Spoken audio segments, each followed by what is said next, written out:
all. This is Dr. Mubin Sayed. Let's do our chit chat. Let's talk about the spike protein. So let's start from Jesse. So Jesse has this question, which I think is very important. Um, Let me bring that question up. Here is the question. If you said the spike protein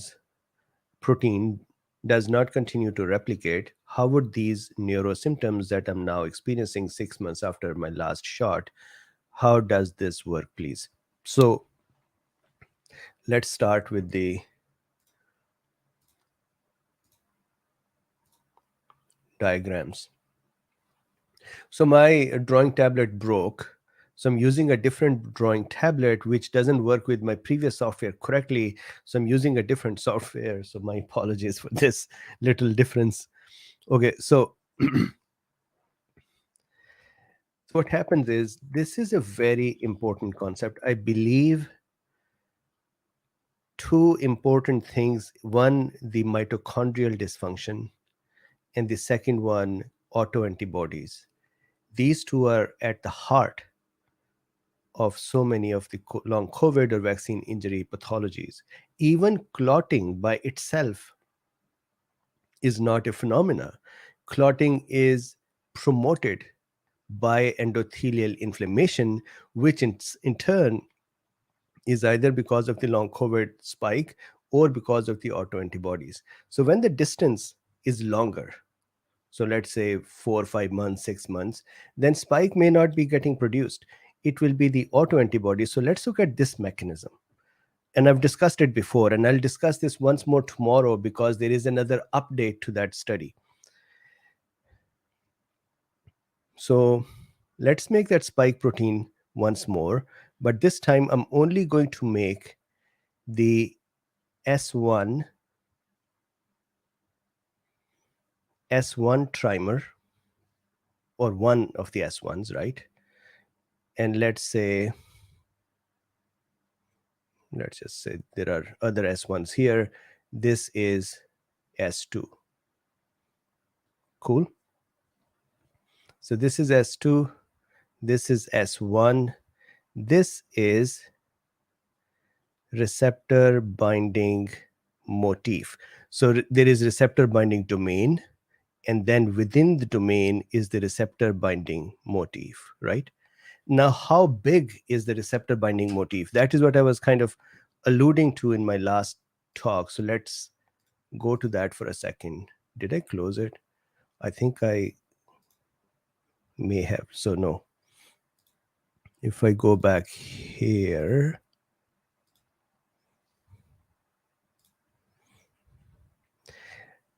receptor binding motif or receptor binding domain, if you see, so S1 is a distal subunit that is composed of 672 amino acids.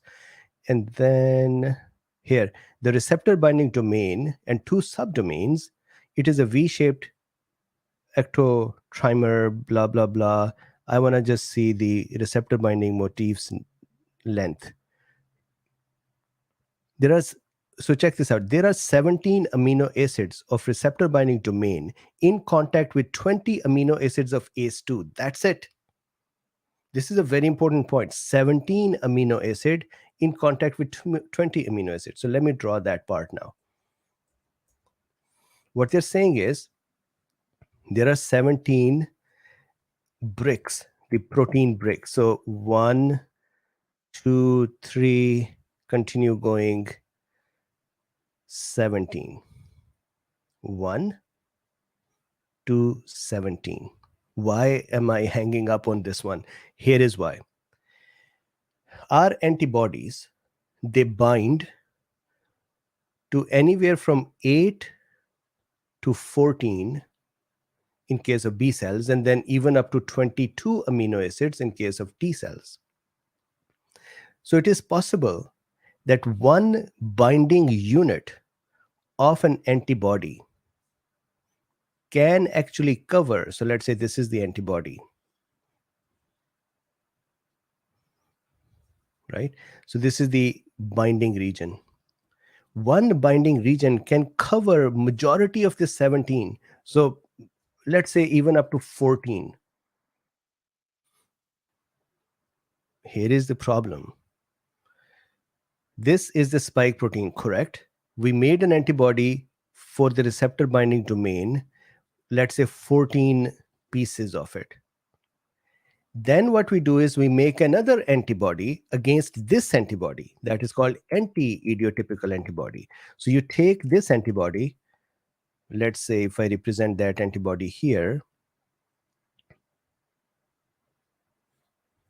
and then you make an antibody that is against this one. So that antibody will be here. Let me make it in red color.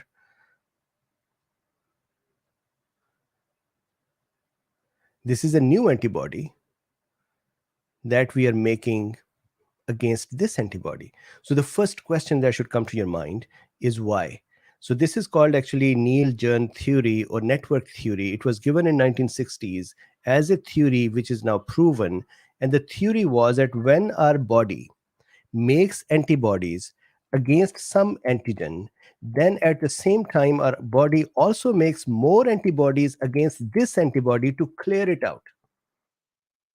It is a homeostatic mechanism. That means it helps keep our body in the correct shape. What is the correct shape here? Well, we are making some abnormal proteins here. We want them to clear out. So we're making the clearing proteins as well. But here is a problem. Would you agree? Let's go one by one. Here, this antibody is a mirror image of the spike protein binding area. And then this antibody is a mirror image of this antibody. So mirror image of this antibody is what? The spike protein area. So this antibody that is produced is called anti-idiotypical antibody. This antibody looks like receptor binding motif if that motif is open.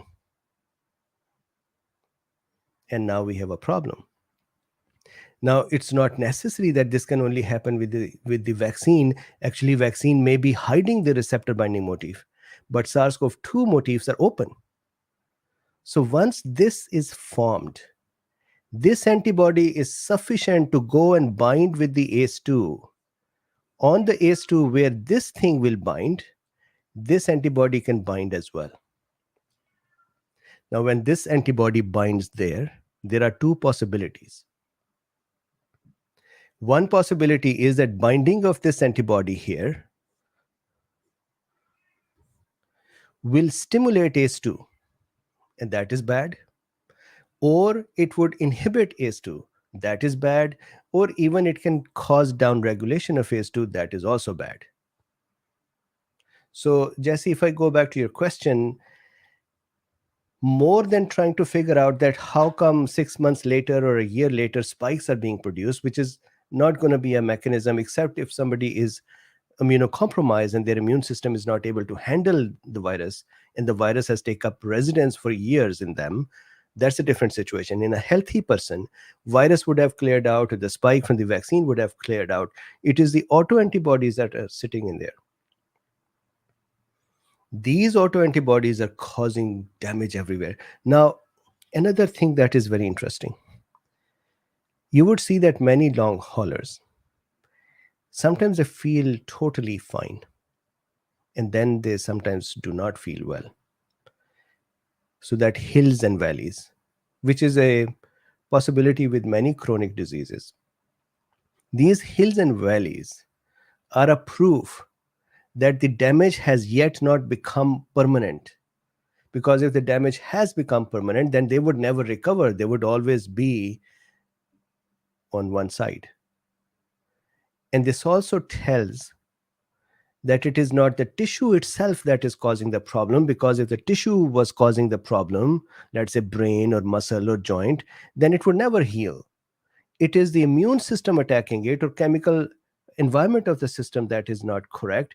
And as soon as you correct it, automatically, in some cases like hills and valleys or with medicines, and the person's tissue starts working normally. This is why I'm a big proponent of suppressing the inflammation so that damage does not occur. while we figure out how to solve the problem. This is contrary to many doctors in the US who believe that they would not want to give, uh, you know, immunosuppressants, and for the good reason. But at that time, their patient's immune system just continues to cause issues.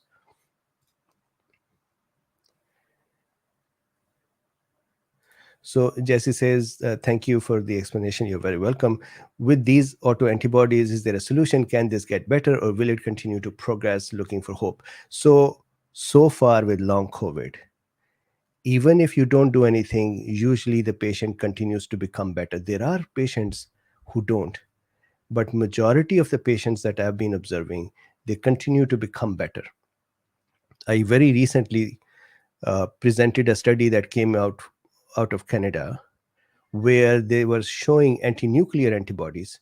Actually, I did that for FLCCC, where they presented anti-nuclear antibodies, and after 1 year, anti-nuclear antibody levels with interferon gamma, with CRP, D dimers, and I forgot which interleukin, they had become half without any intervention. So, plus, I have seen, especially in neurological cases, LDN works like magic. And then, if you hear Dr. Keith Berkowitz talk a couple of days ago, the saline and the vitamin C and magnesium, and I would add to that a help to keep the immune system at bay, is a very good solution to move forward. I'm doing talks about the methylene blue as well. That is also very promising. That is cheaper, but methylene blue has certain side effects that one has to be very careful about. Okay, so Jesse, I hope that helps.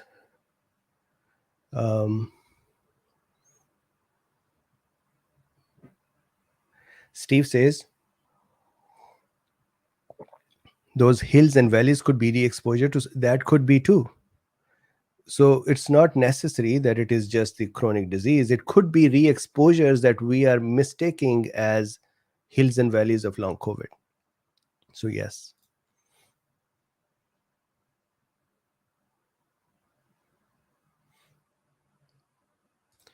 Brian says the virus has an 8% chance of continuing to replicate ongoing. So not everyone will experience long COVID at once, but eventually they will. That statement needs some backing up, but I understand what you're saying.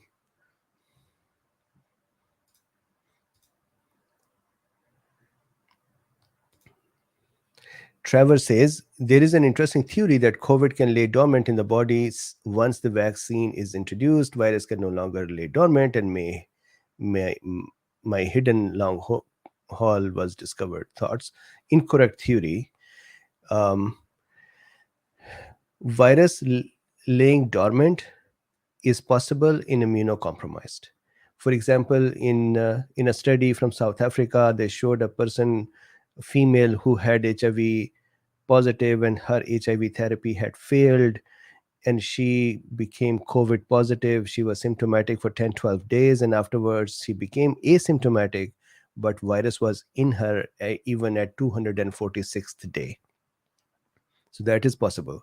This is also possible that in normal healthy individuals, the virus may be sitting in the gut for up to 90 days. It used to be 59 days from China's study, but then there are studies now that show even up to 90 days.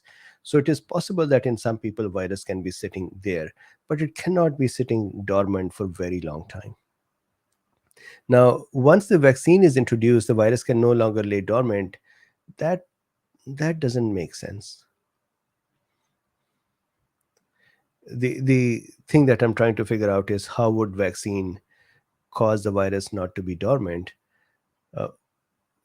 For a virus to sit dormant in a cell, the virus really have to have this help from the immune system. So let me explain what I mean.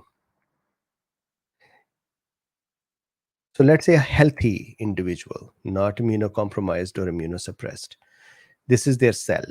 And inside the cell is the viral messenger RNA. And our ribosomes are working on this RNA and they are producing more viruses. So if we say dormant, what we're saying is it would just sit here and nothing will happen. It just is there. That can only happen if, remember, the virus proteins are being presented on the surface of a cell, right?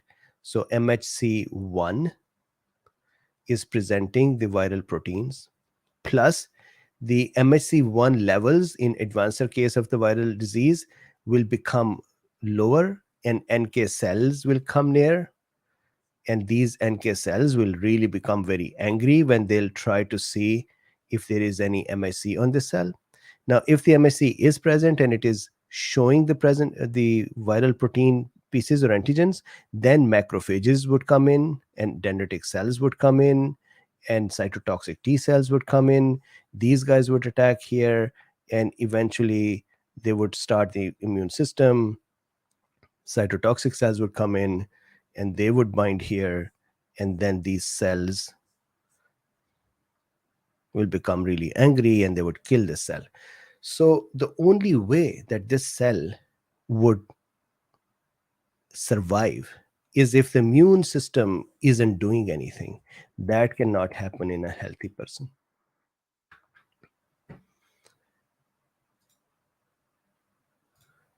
Okay, so let's see.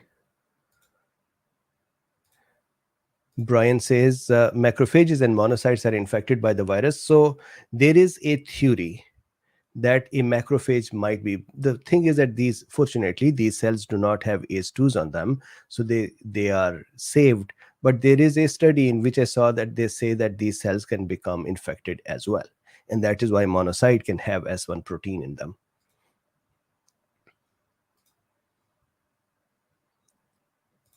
So Travers, even if we talk about hiding will mean that this mechanism will have to fail, the mechanism right now on the screen.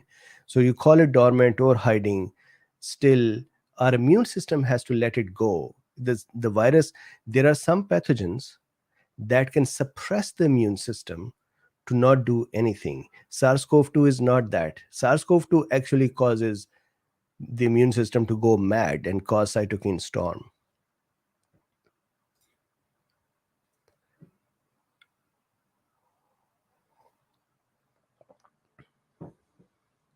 Oh, Bambi Secret is here. Hey, Bambi, how are you?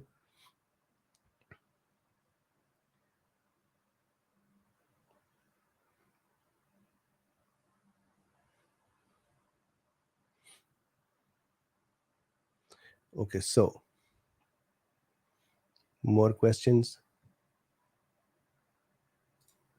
So Kingpin Imbron says, can you please explain why some people never recover from long haul or vaccine injury?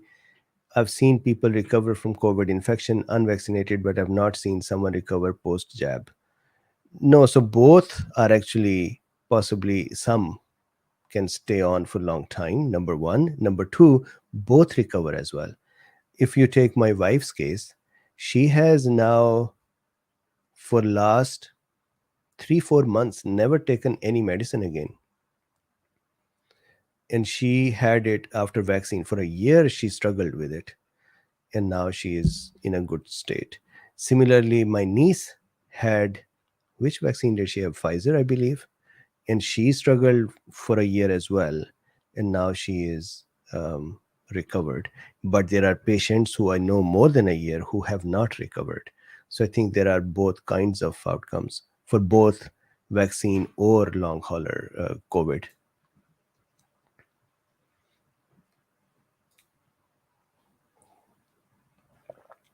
Selfala says, after idiotypical antibodies are formed, what does the immune system do to clear those out they have attached to ACE2? Immune system actually never meant them to attach to ACE2, so it doesn't do anything. Now we have a problem. The idea was that the original antibody and the anti-antibody, they will fuse with each other, and that is how these will be any extra.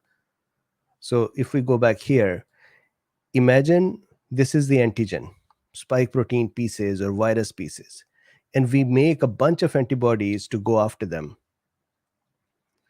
So what happens is that the antibodies bind with the antigen, and we say that we have made antigen antibody complex, antigen antibody complex. These complexes are removed by macrophages. They eat them up and clear them. However, these complexes can become a problem as well. They can go settle on blood vessel walls, causing inflammation of the blood vessels or vasculitis.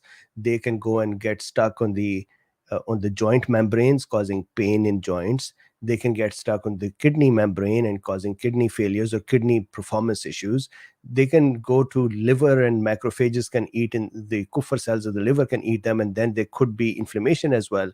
So there are many pathways, but a healthy pathway is to take up these complexes by macrophages and remove them. Now, imagine we have made a bunch of antibodies and there are some empty antibodies, meaning they're not finding any antigen to bind with because antigens are bound with other antibodies. These spare antibodies need to be cleared out.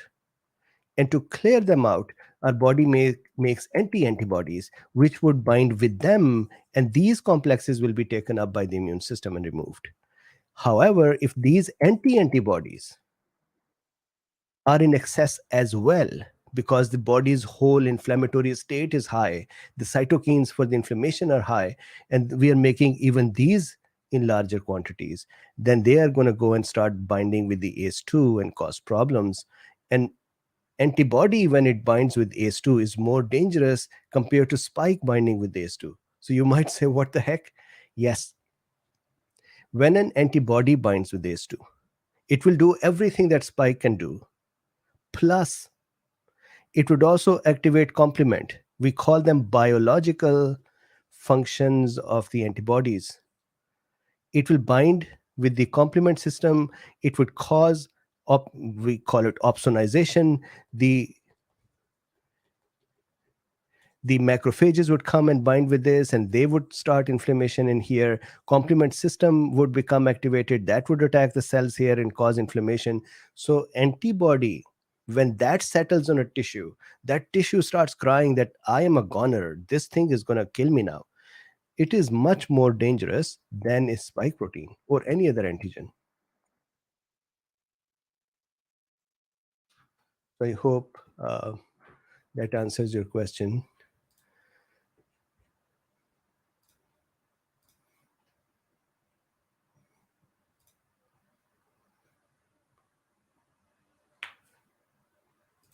So Broken Forever says, even though some studies mentioned COVID not being a risk of myocarditis, is there still ways for spike to damage the heart? Yes. I do not know if there are studies that say it cannot be a risk for myocarditis. COVID can cause myocarditis, it can cause vasculitis, it can also cause the autoimmune outcomes too.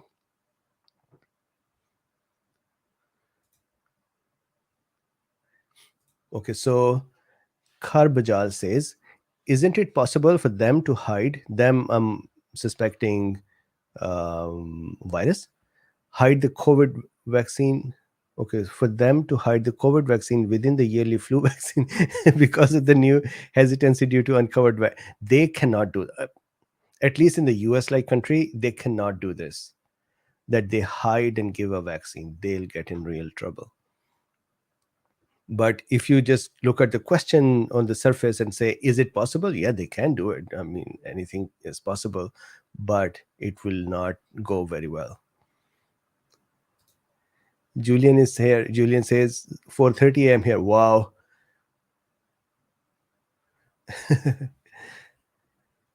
Welcome, Julian. 4:30. Thank you very much. Germany, awesome. Can you talk with the cell trends and ask them to reduce the rates? $1,200 for anti-ACE2 is not possible for everyone. And there are so many people who have long COVID and so many people who have vaccine injury that they can earn a lot even at a lower rate. Okay, so let's start. Andrew says, a little reformulation of the question from the previous video. If spike proteins from a vaccine are closed and should not bind to ACE2, why the long hauler and vaccine injury symptoms are identical? Very good question. And I was hoping I will answer that one. spike protein and SARS-CoV-2. If even if the protein structures are different, if the antibodies are produced that are causing immune mimicry, then a lot of system, because the antibody types would look the epitopes are going to look very similar. So the vasculitis or the cardiac issues and others can be, and even the what is that, thrombocytosis will occur because the antibodies are going to be very similar in molecular mimicry. And I believe that there would be some antibodies, as you saw in that research, there would be some spike proteins that would bloom. So there would be that as well.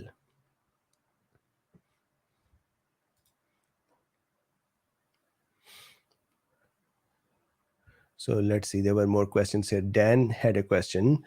Your thoughts on NIR photobiomodulation therapy and how it works with the heat stress protein refolding. I'm going to be talking about that tomorrow, and I did one talk a couple of weeks ago for FLCCC. Tomorrow's talk is also for FLCCC. So near infrared photobiomodulation is amazing for mitochondrial rehabilitation, which the mitochondria becomes dysfunctional, especially in long COVID and vaccine injury. And now talking about how it works with the heat shock proteins, I have done so many detailed discussions about this. So what happens is photobiomodulation causes, it's such a beautiful mechanism. What it does is it causes stress on the cell, correct? Number one. Number two, it actually causes change in the mitochondria itself. And number three, it actually causes mitochondrial ATP synthase enzyme to work more efficiently. Then it also offers to the complex 4 a photon. It also causes oxygen consumption. All of those things cause the mitochondria to start functioning again. And when mitochondria functions correctly and uses up oxygen, it would produce nitric oxide. So some literature says that the complex 4 in the electron transport chain of the mitochondria helps produce nitric oxide. And some literature says that nitric oxide is normally produced elsewhere, but complex 4 helps to remove it. The end result is that complex 4 knows how much oxygen is being used. If more oxygen is being used, then nitric oxide levels are allowed to increase so that the blood vessels are dilated and blood flow increases. So both methylene blue and photobiomodulation, what they do is, as they change the oxygen consumption, that causes nitric oxide production to increase, plus mitochondrial ATP production to increase. When mitochondrial ATP production increases and the mitochondrial respiration improves, the cell would improve, and the inflammatory markers of the cell would go down, and the apoptosis of the cell will reduce, and nitric oxide production would cause blood flow to increase, which would bring in more nutrients and more oxygen and take away the waste products. All of a sudden, that tissue would start functioning correctly. Magical thing. I love it. If I was a song singer, I will sing songs for photobiomodulation and the methylene blues. Good treatments, especially nowadays with long COVID and vaccine injuries. Denise says, so is this why the COVID monoclonal antibodies have helped me so much? Then most like, yes, because they go and remove the others. Texas, Julian, I either had a connection problem, DrBeen. So here is what happens. The comments are scrolling on my window. So when I have answered a comment, I look at whatever is there in front of me, which is the latest comment, and I start answering that. But there are so many questions that have already scrolled up. So that's just my bad. So I do try to do this as I'm doing right now, to go back and see if there is any question I can answer. James Crooks, thank you very much. For example, right now I'm going backwards. Crystal says, there's a study on SARS-CoV-2 infecting human inner ear and how it leads to auditory symptoms. If it can infect through the ear, that leads to the entire respiratory tract and to the heart. If it can infect through the ear, no, actually, it still enters through the respiratory system, but it also can infect internal ear and ear. And you saw that that variant was specifically Omicron, that initial Omicron 1, 2 that did it. The latest Omicron is also doing it less. Because of this, remember, tinnitus and ear infections became more common in January, February timeframe, and now they're once again going down. But those who got stuck with tinnitus, they may still be suffering. Steve says, is the injury from the spike a plausible explanation for reduced immune function? So I look here because the monitor is here. Plausible explanation for reduced immune function and therefore accelerated cancer spreading in the population. So nowadays there are a couple of things which I haven't found any studies backing them up yet. One is this, that cancer accelerating, and second one is excess deaths. Now, if we think about it, can this happen? Any infection. Remember when sometimes we get one infection and then we develop secondary infections? So, for example, somebody has viral pneumonia and they develop bacterial as well, or they have throat infection and then they develop sinusitis as well, or they have viral upper respiratory infection and then they develop sinusitis, bacterial sinusitis. So when our immune system does become busy with something, it is possible that another thing would take opportunistic route and become dominant. Similarly, it is possible. I'm not saying this is what is happening. I've not seen any studies, but it is possible that, let's say, we have a problem here. Let's say this is some tissue. Make it up, let's say lung tissue. Some tissue where there is a problem, and because of that problem, the immune system is all busy trying to figure out what's going on, and it is attacking and busy. And here is a cell that developed a DNA damage and cancerous outcome. And all of a sudden, immune system did not pay attention to this cell, enough attention, and this cell became multiple cells and cancer developed. Remember, all of us are developing in one day hundreds of times. Our cells have DNA breaks and they try to repair them. And if they cannot repair them, then the cells, like natural killer cells, come and destroy them. And this happens every single day with us. But normally immune system can handle it. So it is possible that if you cause the immune system to go away, this can occur, but I haven't seen any study backing it up, even with the COVID. But it's a possibility.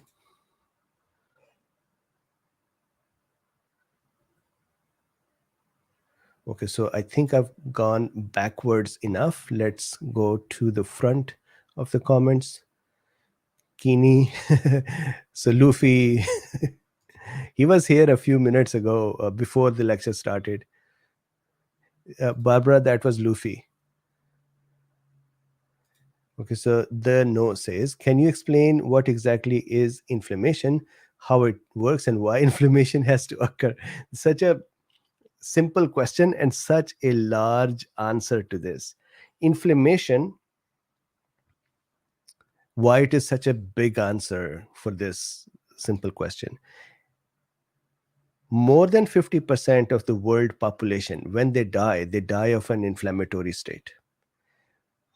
More than 60% of the US population has one or more inflammatory diseases.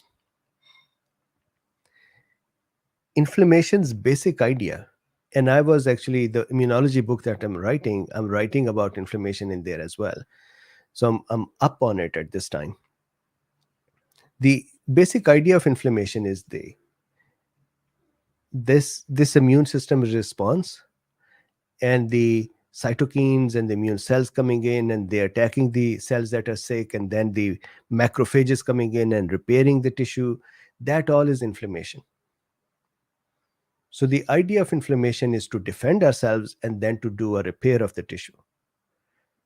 And sometimes that mechanism of fighting does not stop, and our body goes in an inflammatory state. And that is where the problem comes in. Otherwise, inflammation is a normal, healthy, important mechanism. If we cannot develop inflammation, those patients who may have a problem with because of immunosuppression or congenital problems, and they do not have correct immune system, and they cannot cause inflammation, they get so much repeated recurring infections that it becomes very difficult for them to live. So very important mechanism, but it can become dysregulated.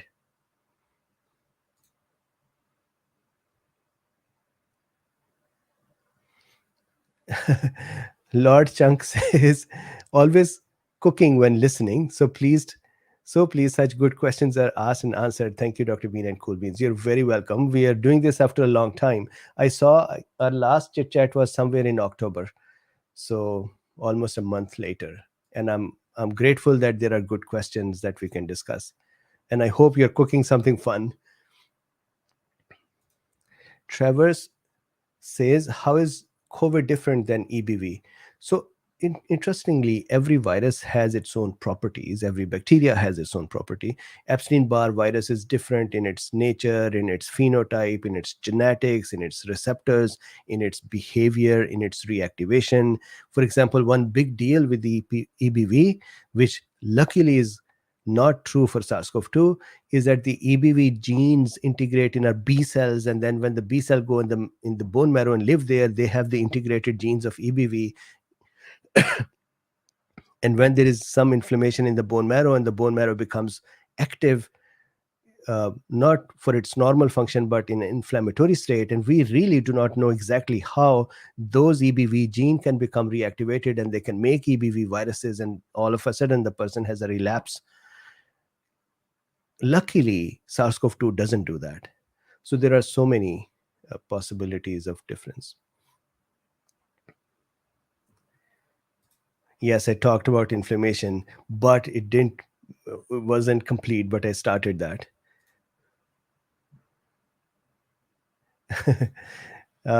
Kharbajal says, the Boston University doctors created a new COVID variant that has 80% kill rate. Why would they do that? So I talked about it. There are a couple of ways to think about that. So you can say that, all right, they shouldn't do it, and fine, done. What they did was, and I talked about that, what they did was they took Wuhan variant and they took Omicron.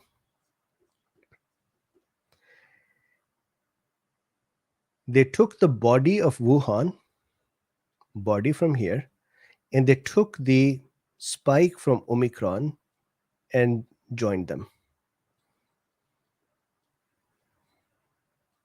The reason they were actually not working on the gain of function, their curiosity was to say, is this spike protein that is making a difference in Omicron, or there is something else? So when they did this, they found out that compared to Omicron, this virus was killing 80% more mice. But compared to Wuhan, this virus was killing 20% less mice, or 60%. So compared to Wuhan, it was less strong. Compared to Omicron, it was more strong. Their point of doing this was they were trying to prove if the spike protein mutations have anything to do with it, or there are other mutations in the cell body. And because they were able to prove that the spike proteins transplant did not change the lethality of Wuhan variant, that means there were some other things in the body of the virus that were also responsible for the Omicron to become milder. So you can look at it in both ways. You can say, compared to Wuhan, this one has less gain. compared to Omicron. This one has more gain. So either it is a gain of function or it is a loss of capability. But basically, they were not trying to do gain of function or loss of function. They were trying to figure out the role of spike protein. So, but still, considering this virus has caused such huge amount of damage, they could have left this kind of a thing alone.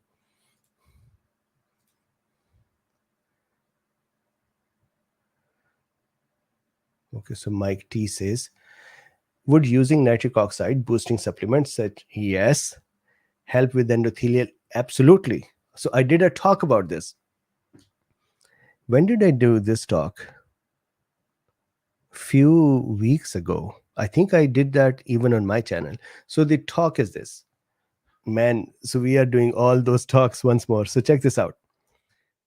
What happens is that in our endothelial cells, so let's say here is a blood vessel and there is an endothelial cell or lots of endothelial cells, right? And then this is Luffy. Luffy is upset because I brought him in. He was outside and it is dark. So I brought him in and now he's just whining. Okay, so outside of the blood vessel is our smooth muscles, correct? Not every blood vessel, but bigger blood vessels that can move, they have smooth muscles. Now, this endothelial cell produces nitric oxide that causes these smooth muscles to relax and the blood vessels diameter increases, which would cause the blood flow to increase, etc. So blood vessels can decide when their diameter should increase or not through the nitric oxide. This nitric oxide production is controlled within the endothelial cell by ENOS, endothelial nitric oxide synthase enzyme.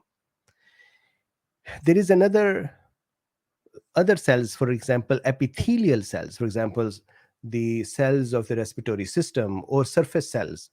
They have something called INOS, inducible nitric oxide synthase.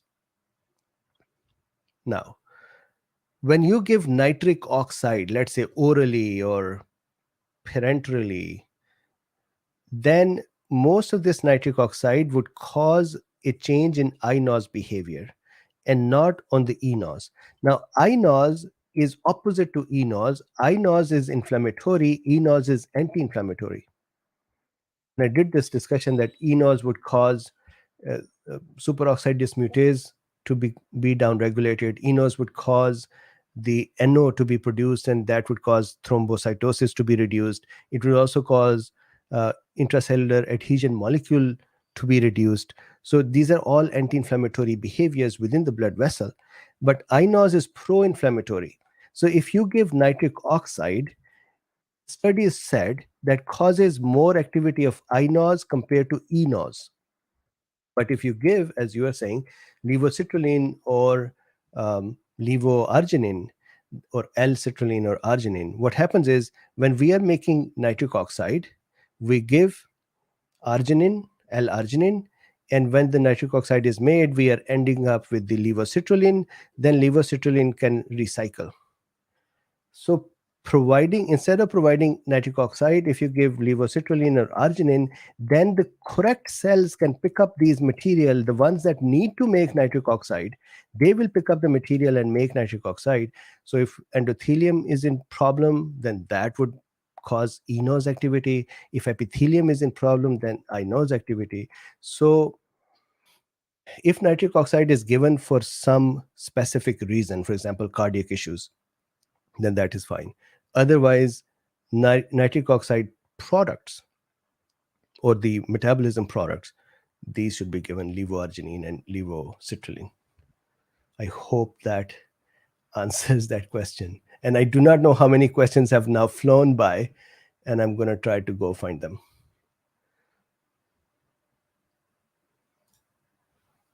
Etil and Dino says, Dr. Bean, is the approach to eliminate anti-ACE2 antibody immune adsorption? That is one possibility. Adsorption simply means to to, have you seen those fly papers that you hang and then the flies come and stick with them? Adsorption is really a process in which you adsorb a specific kind of a molecule and remove it. It's kind of a filtration process by sticking things to a filter. So yes, that can help. Of course, as you can tell, that would be a temporary help because you're not stopping the production system, you are removing the product of the production. Still, that can help by reducing the inflammation, which may calm down the producer cells as well and remove the issue for some months or even forever. But generally, it's a temporary solution. It is still an important solution if somebody is getting damaged and is not able to, the quality of life is disturbed, then it is a useful um measure.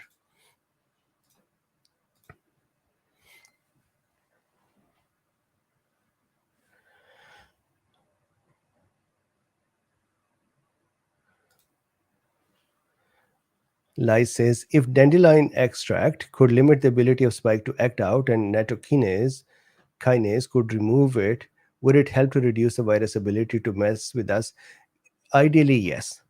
But as you know, YouTube says you cannot talk about an herb that can help with COVID. So I cannot say that. But yes, there are studies that show that dandelion extract can bind with cells and reduce the binding with the spike protein.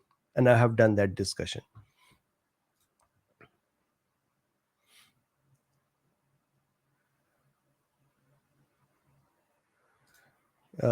John says older people can't utilize L-citrulline to boost. And no, that's not correct. If that was happening, we would just have immediate vasculitis, all of us over 40, and just start dying.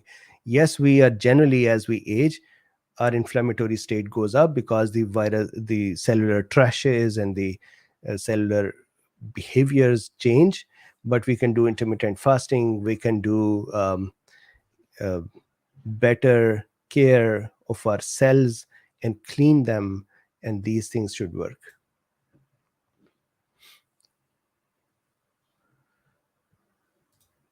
You're welcome. Circusis says, did anyone fill in wares for your family members? No. So the doctor said it's not vaccine. Her doctor said it's not vaccine. But when I requested a doctor who believes this can happen and they prescribed her uh, LDN like medicines, she became okay. If I was going, her doctor's message to her was it is age related and it will continue. She had bells as well. So he said it would just continue to progress. And when it becomes too much, your face droops too much, come to me and I'll give you botulinum or Botox. And now she's 100% fine. If she was going with his advice, she would have had problems.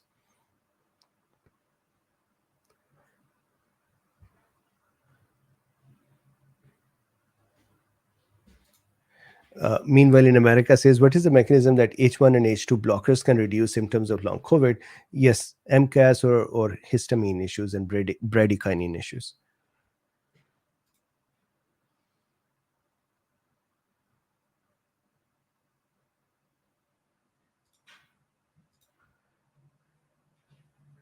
Okay, so now let's see. Is the artificially created anchor in the vaccine protein safe? The vaccine does not clump cells. Wuhan Delta, what about the micro? So I can't say if the anchor itself in us is safe or not, but its job is to just anchor that protein to the cell membrane. And there are many other proteins that have anchors and we are fine with them.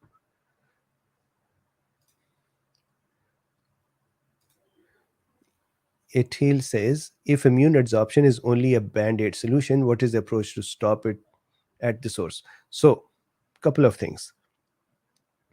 First of all, imagine that the immune cells are in an active state. When they are in active state, it is so funny. Compared to us, it is very different. I'm going to come here for a second. So when an immune cell is fighting, what it does is it turns off its mortality. It becomes immortal, kind of immortal. Immortal cells are usually cancers, but this cell is not really cancer, but it can continue to function without dying. Secondly, it secretes cytokines, and the local area is filled with cytokines. Imagine if I'm the cell who's fighting, I have filled this room with cytokines. So the other cell, like macrophages, that would come and clear me out, they would also be hands up and say, all right, this guy is working, I am not going to disturb him. So now an active cell, imagine I'm the active cell and I'm just working and doing this, and so I'm not dying and neither am I cleared out by macrophages. But in general, I should, because I'm fighting an incorrect war. There is no need to have a war. I'm dysfunctioning. So in such cases, when you remove the offending agents, antigens, may these be antibodies or other antigens, then that allows the cells to calm down. When they calm down and when they get a break, they look inwards and they say, all right, looks like I've done my job. I can turn on my apoptosis and I can let other cells clear me out. And it is possible that the badly dysfunctioning cells get cleared out. This is why sometimes after such therapies, patient actually just becomes normal. But in some cases, it just reoccurs. And in that case, one has to go figure out, do we need to do some immunosuppression? Do we need to do LDN? Do we need to do some other drugs to kind of force the immune system to take a break? Intermittent fasting is such a thing as well. And there are many other such therapies. Good questions today. Yes, Luffy was here. Luffy is here. TAD says, how long does immunity last? I have caught COVID 3 times in the last 4.5 months. How is this possible? Oh, asking me. I remember I would keep catching it every month until I started using Cofix RX whenever I'll go out. And that is what protects me. So it's not really immunity. Everybody has a different response to the virus, and then it could be a different variant as well. It could be an altogether different virus as well.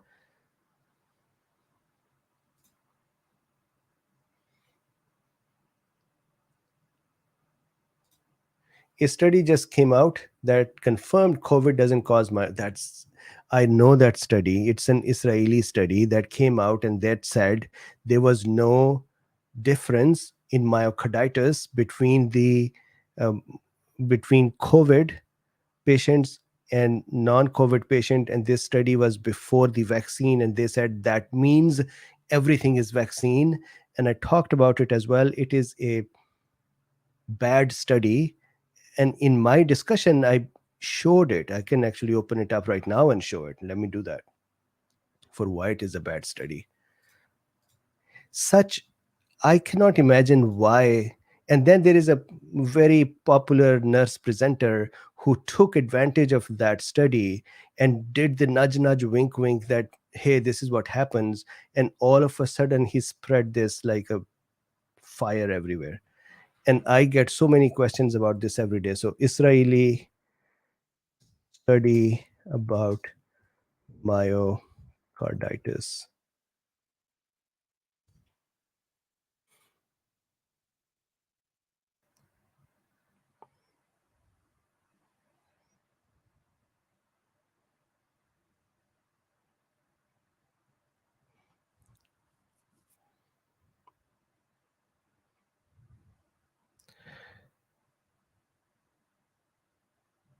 I think this is the one.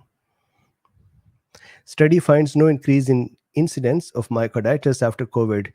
Let me see if I can find the study link here. The study. Yeah, this is the study.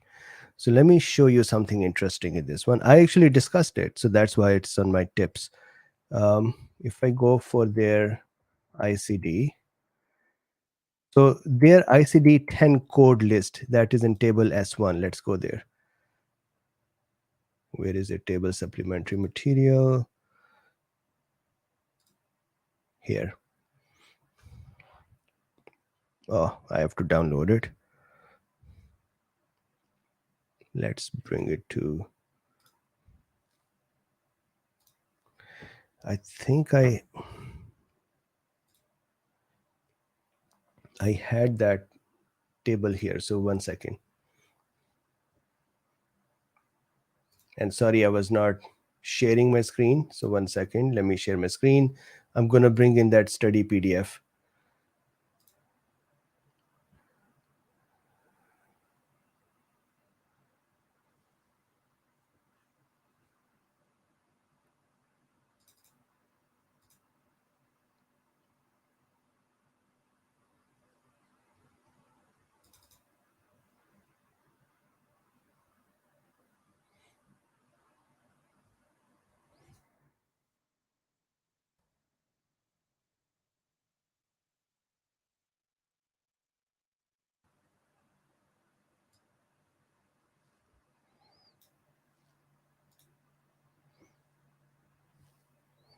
I talked about this.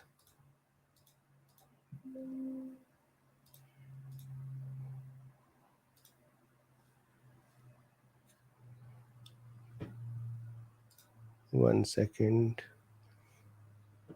So JCM 1129. We bring in the supplementary material. Okay, so I hope you can see this. Let's go to their ICD codes.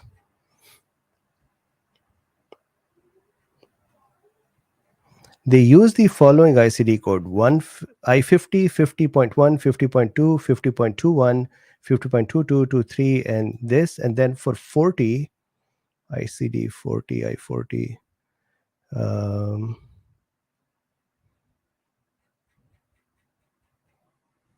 Let's see.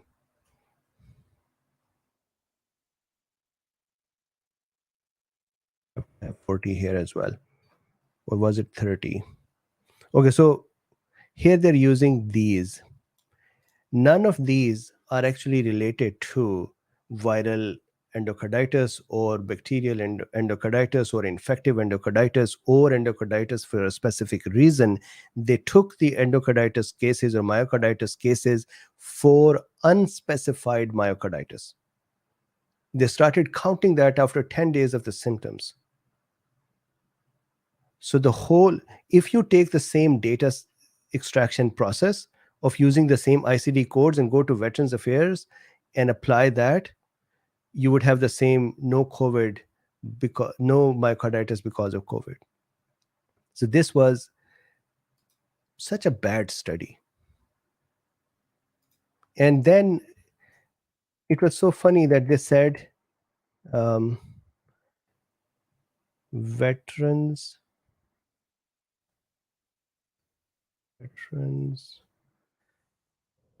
So they said in here, okay, so this is the supplementary material here. I actually discussed it. So look at this one. Similar to our study, Shi et al. Showed that individuals with COVID-19 infection are at an increased risk of cardiovascular complication 30 days after infection, including pericarditis and myocarditis. But then they say the difference in the population characteristics may explain the dissimilarity between the results of the studies, as young males are known to exhibit a higher incidence of myocarditis and pericarditis. Do you know that this study has the mean age? And let me show it to you.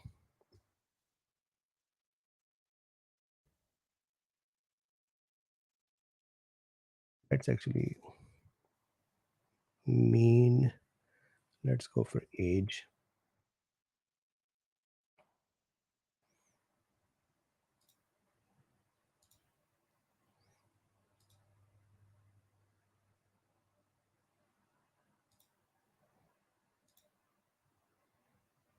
Look at their mean age, 42 years.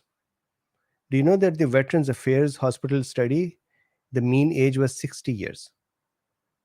And they are lying in here to say that the Veterans Affairs study had younger population.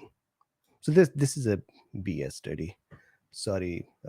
As much as Janet, your question is valid, they their study is not a great study.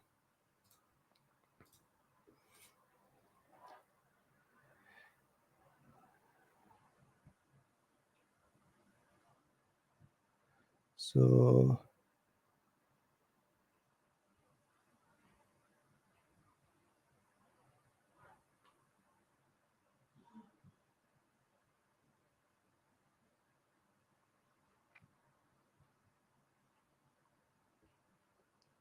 okay, so somebody is asking me to look at the questions above. I cannot find it. Just type your question again, please. Um,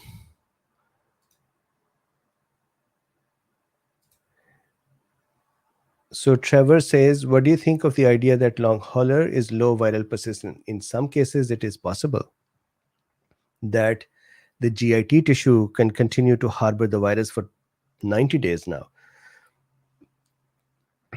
But there are two diverse studies around this, two kinds of studies. One study said that this presence of the virus in the GIT actually helps with the affinity maturation and improves the immune response. The other study said it causes the virus to continue to create inflammatory state and long COVID. So persistence is possible. The outcome of that is still a hypothesis, but it is possible.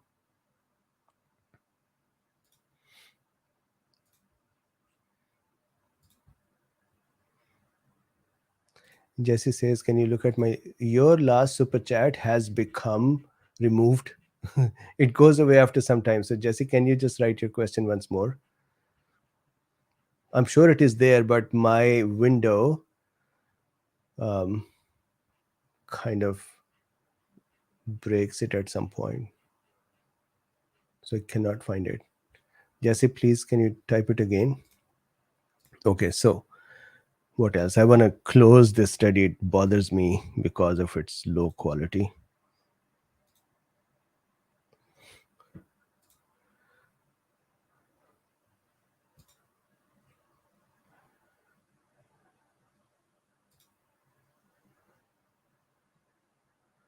Okay, so JLB says the spike protein originally Wuhan vaccine isn't more toxic than Omicron 5, for example. The spike protein original isn't more, so take vaccine today isn't more dangerous than get Omicron. So I would never actually say that you should go get Omicron or not, because in some cases it can become really bad. Having said that, the bivalent vaccine that has the spike protein for Omicron and the Wuhan together did not perform any better than monovalent. I still do not understand the question very well.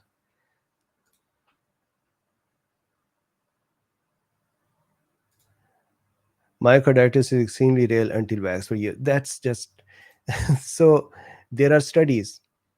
The study that Israel used, or the Israeli researchers sent, that is a BS study.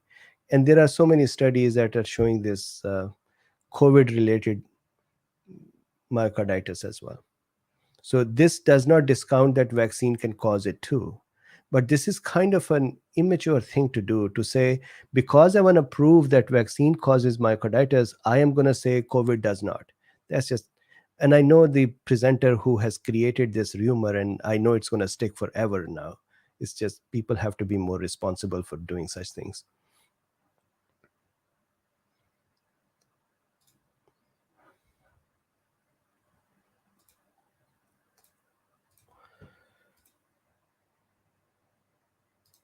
Okay, so Kingpin says, Dr. Merrick and Cole spoke about confirmed ingredients in the wax, graphene oxide, PEG, mRNA, and unaware spike production. They have labeled it as a dangerous mix of toxins. Would you agree?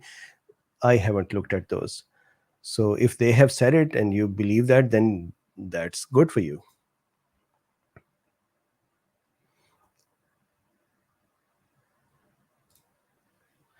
Karbajal says, I heard a long time ago that because COVID is a respiratory infection, that smokers are less likely to be infected. No, so it was actually a very interesting thing. The study came from France. The study said the following: smokers who became um, injured or infected, when they ended up in the hospital, so they ended up in the hospital, hospitals stopped them from smoking, natural, and that caused their intensity to increase. And so hospital found out that it was nicotine that was preventing or helping block some of the spike protein. So they allowed them to have the patches. So the smoker with the lung damage is actually at a higher risk, but nicotine itself was helping in some cases. That was the study, not that smokers are more protected.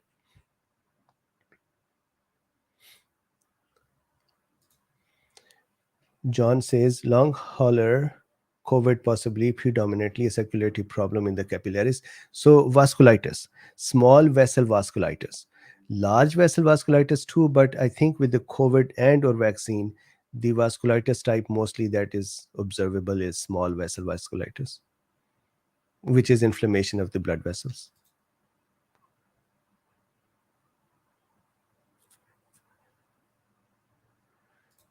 MS says, I'm sorry, this doesn't have to do with the study, but I'm so desperate for answers. Okay. I had both vaccine and I think I've been injured, and my doctors don't listen to me, and I need to know what kind. So I was talking about my own wife a few minutes ago. She got the vaccine. She was actually the first one in our home to go get the vaccine. And then she became injured, and her doctor simply said that nothing to do with the vaccine. And we had to figure out who will. I don't practice here in the US, so I cannot prescribe. So we had to find doctors who can. So sorry for the situation. Please see, there are so many doctors now who can help with the long COVID or vaccine injury protocols. Dr. Pierre Corey is actually very good. drpierrecorey.com or drsayedheather.com. There are doctors almost in every state now that can help. And sorry about this. And it's sad that doctors, on one end, there are folks who just insist that everything is vaccine related. On the other end, there are doctors who insist that nothing can be vaccine related. And the people who are actually injured because of vaccine are just stuck in the middle. Both sides are doing politics. When folks who do not like vaccine, they pin everything on vaccine, long COVID vaccine, this happened vaccine, that happened vaccine. They are also creating mud. And then those doctors or others who say nothing can be vaccine, um, it is so interesting. There is a patient who is a severely injured vaccine patient, and a very close family member works in FDA. So that member kept saying to this patient that you are making it all up. Finally, when after lots of labs and everything, they could not deny that something is going on. They simply said, well, you have so you have chronic Lyme. So that side also has its own issues.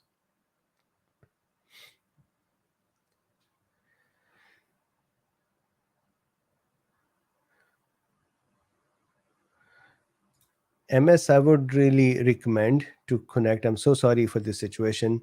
I cannot give a specific message here. Please talk with Dr. Pierre Corey, Dr. Heather, or others. I have no commercial interest with them, but at least they know the labs and how to manage this.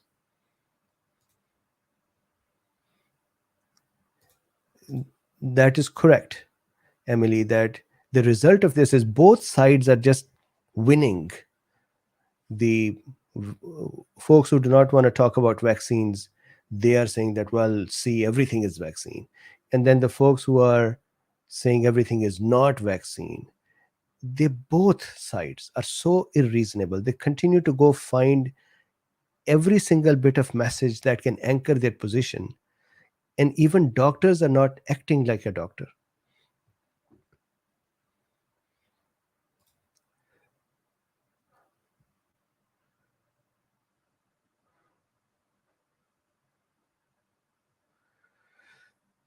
Anyways, yes, Dr. Miguel is very good as well. Antonatus, he's very good. He's been on my show a few times as well.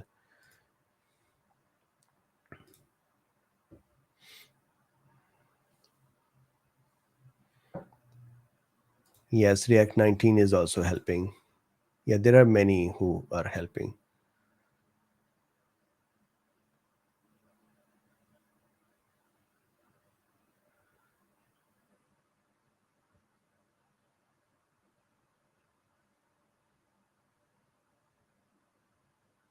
That is correct. The doctors, actually, I'll tell you a simple thing. When something is outside of the doctor's understanding, they simply call it psychological.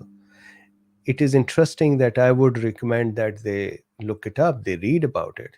But most of the time, it's just a very quick answer to say, well, that's in your head.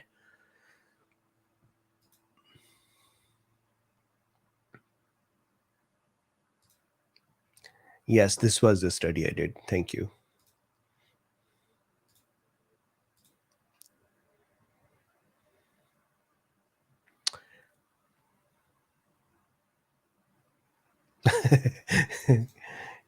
Carbajal says, I thought the reason for the smoker being protected is it was due to their lungs being coated with, I don't know,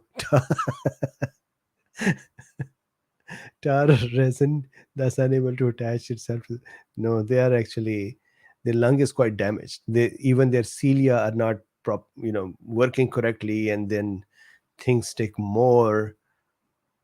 So no, there is no layer of protective tar, although there is tar, but that's not protective. It's actually bad.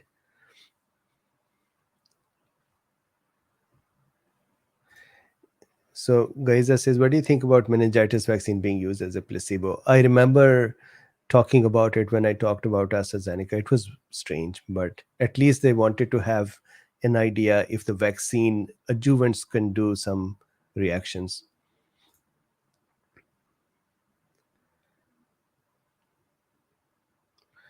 So Ken says, curious about Novavax. Have there been any long haul like reports like your wife? I haven't heard that, but myocarditis reports are more with Novavax.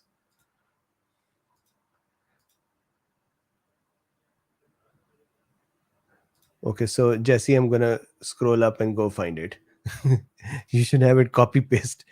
All right, so let's see.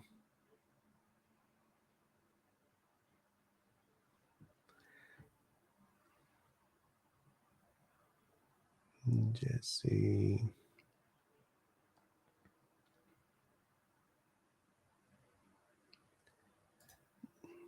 Trevor says, "Can we have Sean back?" Yes, absolutely, we can. I can request him. Um, Jesse, I am so sorry. You'll have to. I'm gonna, without any super chat, just post it, and I will. I will keep an eye on the comments.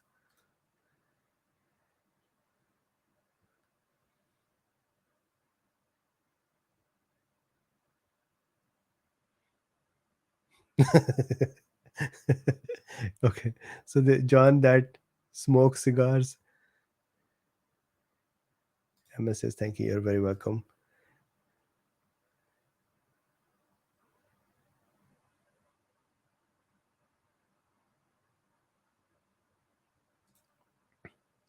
Thank you, Doggy. The world has come out with so many possibilities. The world have come up with so much BS.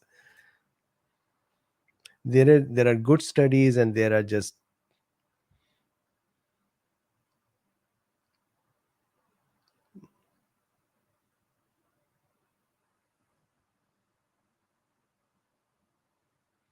okay. I'm gonna go see if Jessie has written her question again. I see JLB's question. Acetylcysteine does not act similar to methylene blue. Maybe I haven't seen.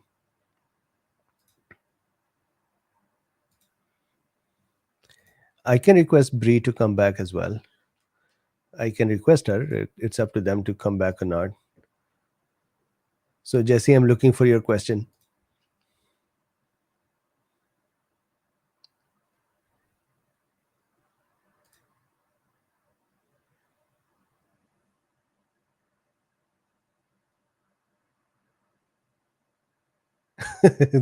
Yes, yes, that is correct. And they become upset that you, internet doctor. Art says, does the spike protein hijack the ribosome? No, no. I There's so much rumors. Jesse, I'm still looking. Type it.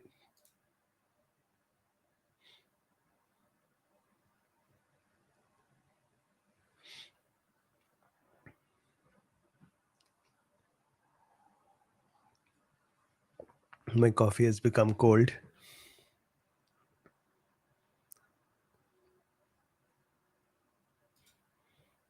Get well soon, MS.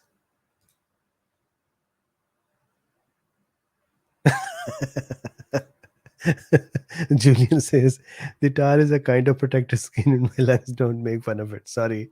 Apologies. Okay, here.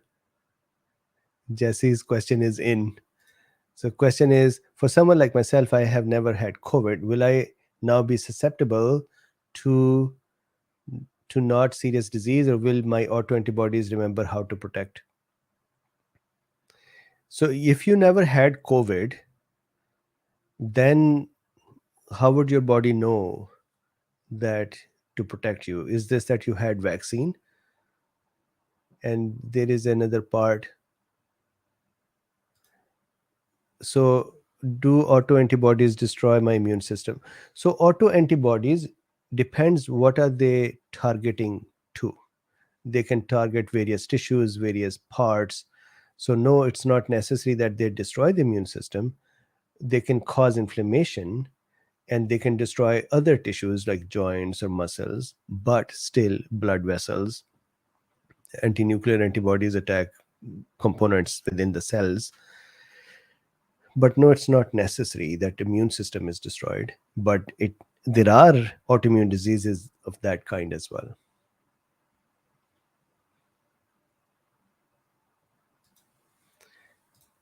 Yes, Hillary, that was disappointing for me as well. And Jesse, I still haven't understood your first part of the question. So if you wrote it again, I will check it out. Why do you feel that you have the autoantibodies? Autoantibodies will be there if you are exposed to the antigen either through the virus or the vaccine. And again, it doesn't happen to everyone. So Harry Hassi says, what to do in case of psychological impairment because of COVID or vaccine? So this can happen because of the congestion in the brain. So LDN is really good in this case. Methylene blue is very good. Photobiomodulation is very good. So there are many good. Simple massage of head and neck area, lymphatic massage of head and neck area would give you immediate help. Then coconut oil and MCT oil are really great for neurological symptoms, especially the brain fog and psychological issues.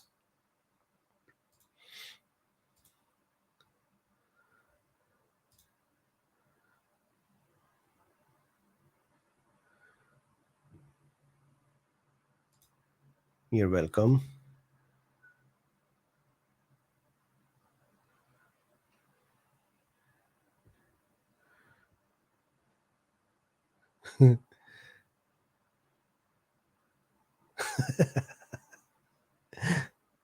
Asymptomatic corona is nonsense? No, that is incorrect. This statement itself is not making good sense.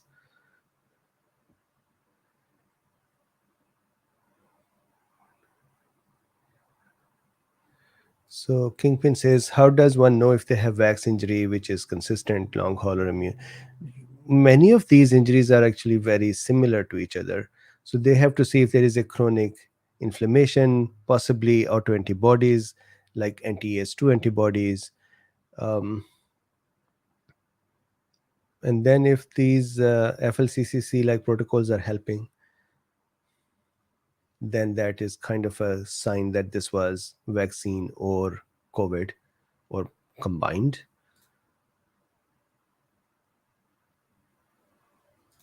So Golden Time says, is it possible that wax spike protein caused me an autoimmune response to cause neuropathy? And yes, I've been suffering from it for over, yes. So try LDN. So again, not a medical advice. I cannot and I should not give, even if I was licensed in the US, I cannot sit down like this and give medical advice online. So talk with your doctor. LDN, coconut oil, MCT oil, methylene blue, photobiomodulation, um, head and neck massages, um, curcumin, quercetin are very, very useful.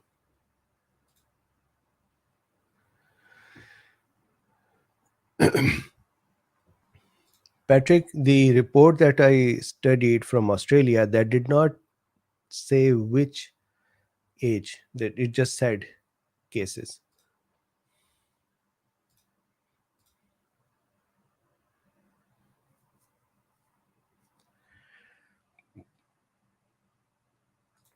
So Vicky says, is there current recommendations for restrictive lung reduction, incapacity post vaccination that necessitates steroids? Is it likely nerve related? My doctor was 13 at the time of vaccination. So it is possible that the vaccine itself has caused inflammation, which can then cause further obstruction of the um, lung capacity if she is already suffering from such a case. Now, nerve related, it is possible that there is irritation of the nerves that can cause bronchospasm. This is something that you should have two doctors to look at. One are the respiratory doctors, and the second one are the immunologist. They should look into it to see what is causing it. And it could be triggered by the vaccine as well.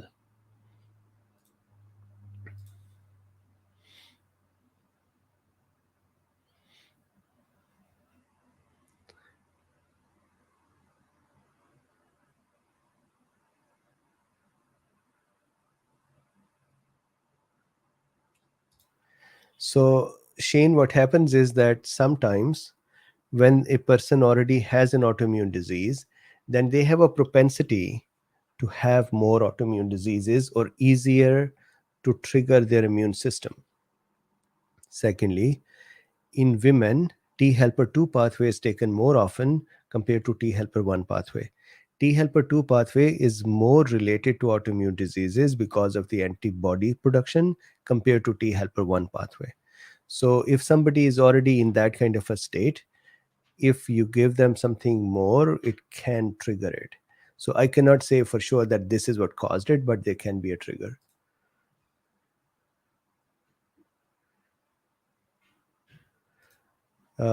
Broken says, did you see Dr. Drew's talk? No, I did not. Sorry.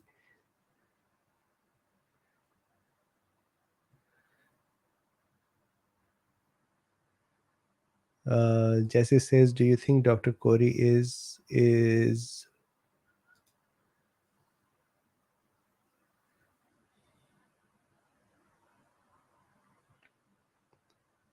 oh, sorry. So here, because I got the mRNA vaccine, which is giving me these autoimmune issues from the autoantibodies. So we don't know if it is autoantibodies, but most probably if it is after the vaccine, then it is autoantibodies. Yes. So if you became infected afterwards, there are many people who actually feel better for some time. So it's not necessary that that would cause an aggravation.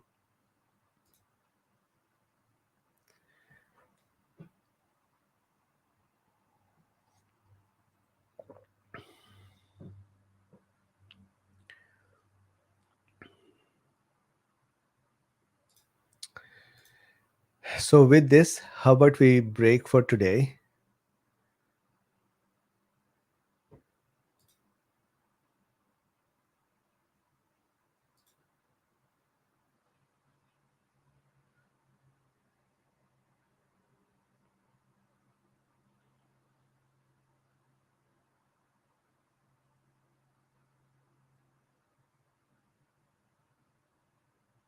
Jesse, very welcome. Um,